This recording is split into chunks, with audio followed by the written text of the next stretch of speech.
Shalom, selamat pagi saudara. Bagaimana kabarnya? Semoga kasih dan anugerah Allah senantiasa melingkupi kita semua. Saudara, pagi hari ini kita akan kembali merenungkan firman Tuhan dalam Kejadian 31 ayat 25 sampai 29 dengan judul perikop Laban mengejar Yakub bagian yang kedua. Saya akan bacakan bagian perikop firman Tuhan bagi kita semua. Demikian firman Tuhan. Lalu Laban sampai kepada Yakub. Sementara itu, Yakub telah memasang kemahnya di pegunungan. Laban dan sanak saudaranya juga telah memasang kemahnya di pegunungan Gilead. Kata Laban kepada Yakub, "Apa yang kau lakukan ini? Engkau telah mengakali aku dan mengangkut anak-anakku perempuan seperti tawanan perang. Mengapa engkau lari diam-diam dan mengakali aku? Mengapa engkau tidak memberitahu kepadaku supaya aku melepas engkau pergi dengan sukacita dan nyanyian, dengan iringan rebana dan kecapi? Engkau bahkan tidak memberiku kesempatan untuk mencium anak-anakku perempuan dan cucu-cucuku. Engkau telah bertindak bodoh. Aku berkuasa untuk berbuat jahat kepadamu. Tetapi tadi malam Allah ayahmu berfirman kepadaku, awas, jangan sampai engkau berbicara sembarangan terhadap Yakub." Saudara, Laban mengejar Yakub sampai ke pegunungan Gilead, dan Allah memberikan peringatan kepadanya agar dia tidak berbicara sembarangan kepada Yakub. Hal ini dapat kita perhatikan di dalam ayat 23 sampai 24. Dalam bagian perikop yang kita baca pada hari ini, Laban kemudian menerima peringatan itu dan ia kemudian bertemu dengan Yakub. Dan dalam pertemuan tersebut, Laban menuduh Yakub telah membawa dengan paksa anak-anak perempuannya seperti tawanan perang. Hal ini dapat kita perhatikan di dalam ayat 26. Sedangkan mungkin kita mengetahui bahwa Lea dan Rahel mengikuti Yakub dengan rela hati. Hal ini bisa kita perhatikan di dalam Kejadian 31 ayat 14 sampai 16.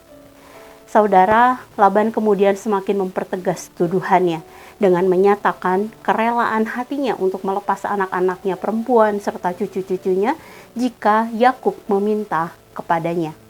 Bahkan ia akan mengiringi kepergian mereka dengan sukacita, nyanyian, iringan rebana, dan kecapi seperti tradisi pada umumnya di masa itu.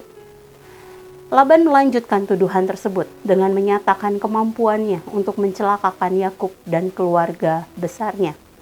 Niat Laban untuk mencelakakan Yakub kemudian terhenti ketika ia menerima perintah dari Allah untuk tidak berbicara sembarangan kepada Yakub.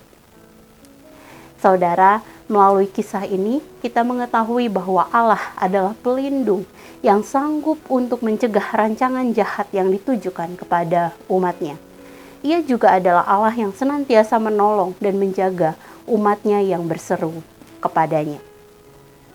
Dengan demikian, jika saat ini saudara ada dalam situasi di mana mungkin ada seseorang yang membenci kepada saudara tanpa sebab, dan mungkin saudara mengetahui ia sedang merancangkan sesuatu yang jahat kepada saudara, mari datanglah kepada Allah yang akan menolong dan menguatkan saudara di dalam situasi tersebut.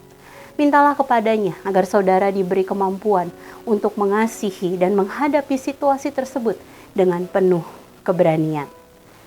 Saudara, mari sejenak kita merenungkan firman yang baru saja kita dengar.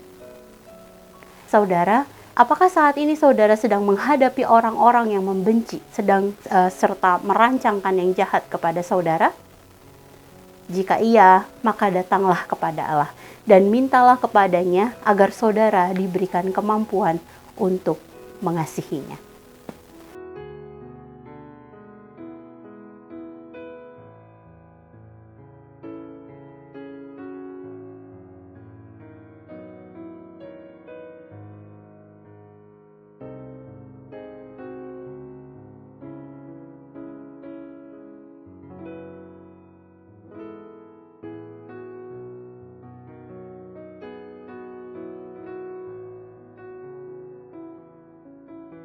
Demikian firman Tuhan hari ini. Mari kita berdoa.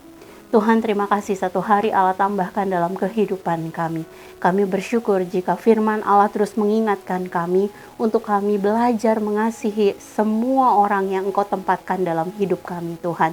Kami tidak bisa mengendalikan, Tuhan, ketika mungkin ada seseorang membenci kami tanpa alasan, bahkan merancangkan yang jahat kepada kami, Tuhan, memfitnah kami dan melakukan hal-hal yang buruk terhadap kami, Tuhan. Tapi saat ini kami memutuskan untuk kami belajar mengasihi orang tersebut. Sama seperti Engkau telah mengasihi, menerima kami, Tuhan. Kami juga mau belajar, Tuhan, untuk mengasihi, juga memberikan pengampunan kepadanya, Tuhan. Dan juga kami meminta Allah memberikan kepada kami keberanian untuk kami bisa menghadapi situasi tersebut, sehingga kami tetap dapat menjadi berkat dimanapun kami berada. Terima kasih, kami mau serahkan semua dalam tangan kasih-Mu. Aktivitas kami di sepanjang hari ini, kami percaya Allah yang menolong. Dalam nama-Mu Tuhan Yesus, kami berdoa, kami mengucap syukur. Haleluya. Amin. Selamat pagi saudara, selamat menjalani hari bersama dengan Tuhan. Tuhan Yesus memberkati.